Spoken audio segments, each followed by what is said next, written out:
that Deontay doesn't want to answer any questions up here today? Well, number one, he's very stubborn. You know what I mean? Even though he's rededicated his life and everything to the craft, he's very stubborn. But like most legends, or like most gifted people, they have their things with them. Like even Fury, he has his things with him. A lot of people think he's crazy. Most people that are like that. Marvin Gaye is one of my favorite artists of all time, musician-wise. He had his thing with him. Michael Jackson, these people have their thing with him. But what I do, as long as Deontay gives me what I want in the gym, as long as he gives me what I'm asking for when he's sparring, I don't care about the stubbornness. Well, we're gonna get this work done because we got a big task ahead, and it's my job and his job to make sure it get done. So perhaps even portraying a different demeanor considering what he came here to do. I mean, I asked him about answering questions and he said, the talking is done. It's just time to do business and to put in work. So I'm going to send it over to Tyson. Now, what do you make of the fact that Deontay doesn't want to answer any questions? It shows how weak of a mental person he is, and how much of the beating from the last fight has took an emotional, physical effect on his life. I was worried about Deontay Wilder for quite a while after the defeat that I gave him, and obviously he's doing this little thing with his earphones on and doesn't want to answer any questions. That's up to him, but I'm here to promote a fight and talk to the press, what I always do. So if Deontay Wilder doesn't want to commit to this press conference, let's me take Deontay Wilder's part. So I'll play double character if you want. Yeah, I'm quite good at doing these role-playing stuff.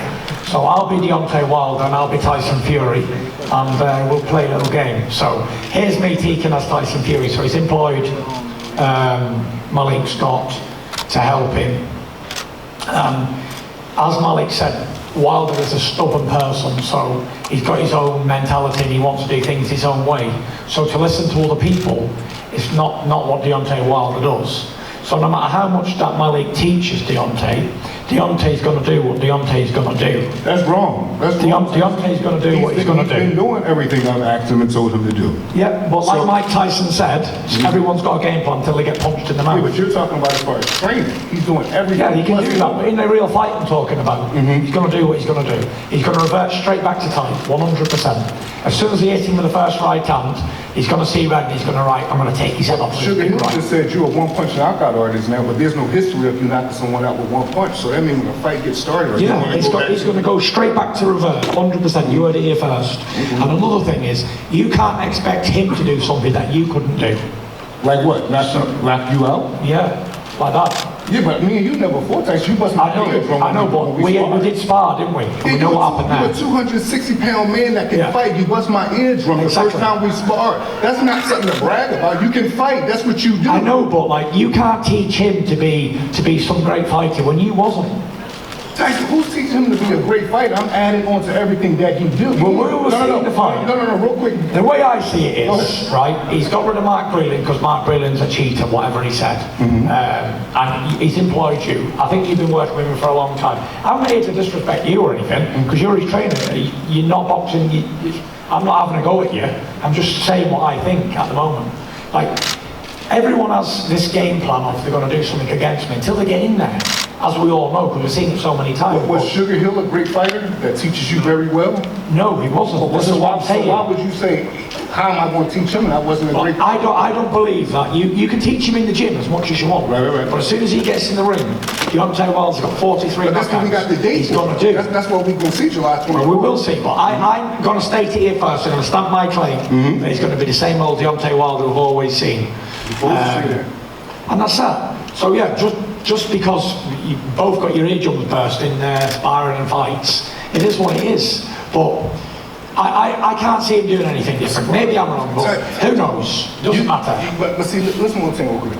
Say if you couldn't fight and you did that to me. Yeah. I would feel like shit. I'm boxing Tyson Fury. The first day I boxed him, he bust my eardrum, then I come back to box him again the next day, and then the next day it happened and I couldn't hear and I couldn't continue to box. That's nothing brag. This shit happens in boxing. Of course. Well, you're bringing that up as if like... You brought it up. You said I popped your eardrum. I didn't mention it. No, but you just said, well, if he getting bust up in sparring or if he's getting bust up in a fight, that's on him. Yeah, but you bust my ear. It's okay though, right? That's what happens in boxing. I didn't mention it. You just did at the end. You just did at the end. You started with the ear busting, I did mention it. Okay. But as we're on the topic of ear busting, don't we find it funny that I busted both of these guys' eardrums, trainer and fighter? It's crazy. Statistics. Tyson Sugar Hill. I'm going to be aiming for Deontay Wilder's ears in the next fight. Burst, burst, burst. Tyson, you talked about, and Sugar Hill has talked about developing that one punch knockout power. You said exactly how the last fight was going to go. I went back and watched all the press conferences, and it went exactly how you said. So, is it going to be, in your anticipation, a one punch knockout, or how do you see this third fight I'll tell you how I playing see it. out? I gave my game plan away the first time because he wasn't good enough to do anything about it. And I'll do the same thing this time because he's not good enough to do anything about it. Deontay Wilder's a one-trick pony. He's got one punch power. We all know that. Great. But what I'm going to do to Deontay Wilder this time is I'm going to run him over as if I'm an 18-wheeler and he's a human being.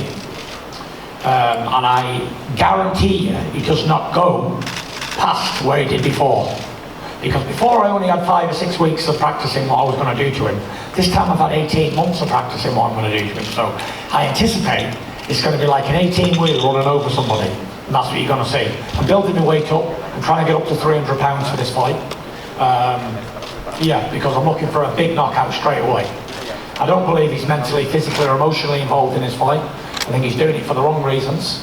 And when people do things for the wrong reasons, they always wind up getting hurt. So we'll see on fight night if I'm a man to my word and if I can run him over quicker than round 7. And I think I do, for sure. Malik, I'm sure you guys were always confident because Deontay's plan was always to get this third fight no matter what was going to happen. So if I could just ask you one more time to respond to how Tyson Fury believes that this fight is going to go down based on what you guys have worked out. I'd imagine you say no way. You asked me what do I think of Tyson's prediction? Yes. I think it's just cliche. A fighter's supposed to think he's going to, especially he had a good night the last time. He had his best night on Deontay Wilder's worst night. The story just lined up on him. That's not going to be the same in the trilogy. All right. He's not got any final comments that you'd like to make. Do you want to ask Deontay Wilder a question? I did try, but Deontay's going to... I'll answer it for him. It's fine. That's okay. That's okay, you guys. Anything else, Malik, that you would like to say? No? Deontay, you're good?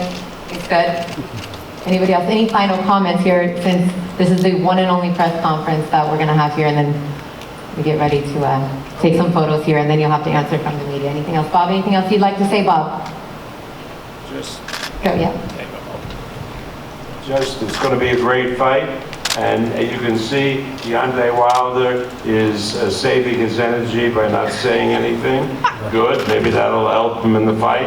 I doubt it. We'll see what we'll see. July 24th. Any final words? Champ, I'll give you the final word. Thank you everybody for turning out for this one-sided press conference. Hopefully the media have some good questions and we can get some answers and stuff.